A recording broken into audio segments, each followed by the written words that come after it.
एक समय की बात है, राजू और श्याम जंगल से जा रहे थे कि तभी राजू श्याम से बोला।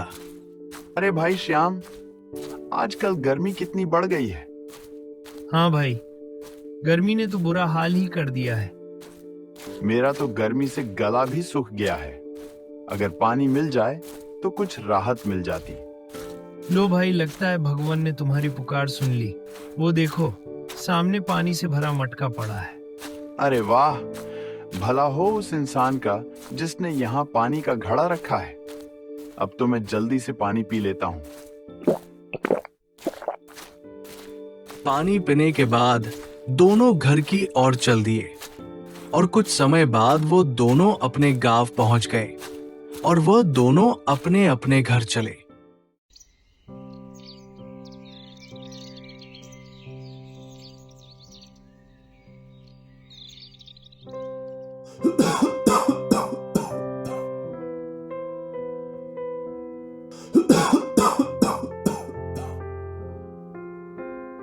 ए जी, क्या हो गया है आपको? रात से खांस खांस के बुरा हाल है आपका। तबीयत तो ठीक है ना? पता नहीं भाग्यवान, रात से ही तबीयत कुछ ठीक नहीं लग रही है। लगता है वैद्य जी को बुलाना पड़ेगा। इससे पहले इनकी तबीयत ज्यादा खराब हो जाए। मैं जल्दी से वैद्य जी को बुलाकर लाती हूँ। रुको, मैं वैद्य जी को बुलाकर लाती हूँ। हाँ, जल्दी जाओ, कहीं ये खांसी मेरी जान ही न ले ले। राधा वैद्य जी के पास जाती है और बोलती है। वैद्य जी, जल्दी से घर चलिए। गुड्डू के पापा की तबीयत ठीक नहीं है।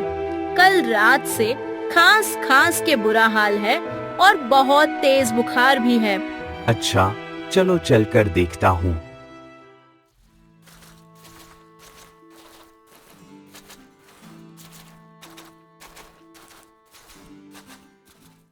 अरे राजू, क्या हुआ भाई?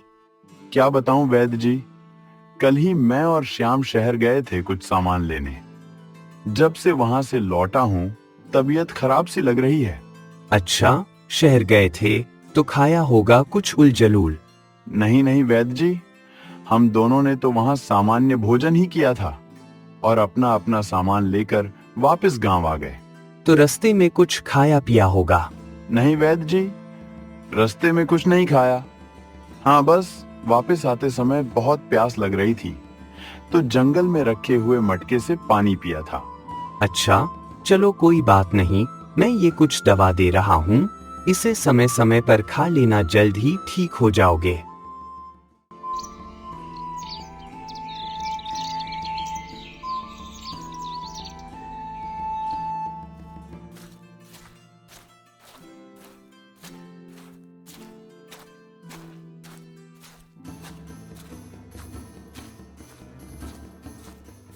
वैद्य जी, आपने तो कहा था वो ठीक हो जाएंगे।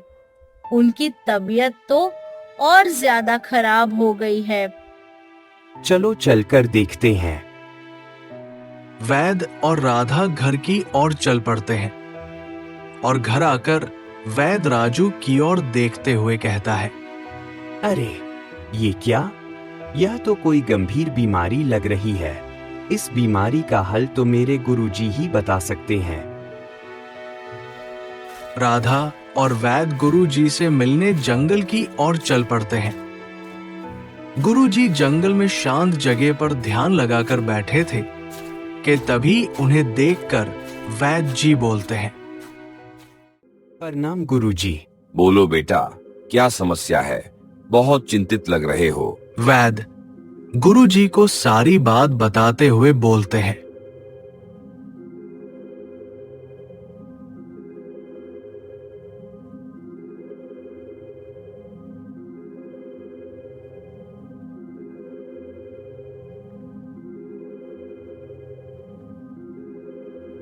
गुरुजी, मैंने राजू को दवा भी दी परंतु राजू को जरा सा भी फर्क नहीं पड़ा, बल्कि उसकी तबीयत तो और भी ज्यादा खराब हो गई।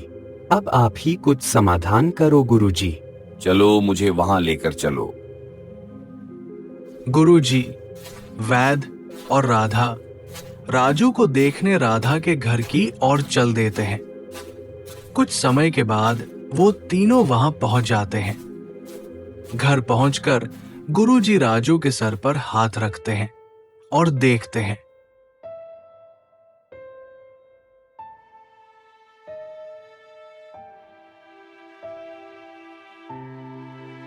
सब कुछ देखने के बाद गुरुजी बोलते हैं, दक्षिण दिशा की ओर यहाँ से 2 किलोमीटर दूर एक पानी का घड़ा पड़ा है। जल्दी से जाओ और उसे लेकर आओ, और ध्यान रहे उस मटके का पानी मत पीना।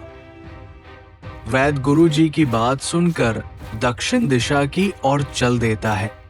कुछ दूर चलने के बाद वैद की नजर उस पानी के मटके पर पड़ती है जिसका जिक्र गुरुजी ने किया था।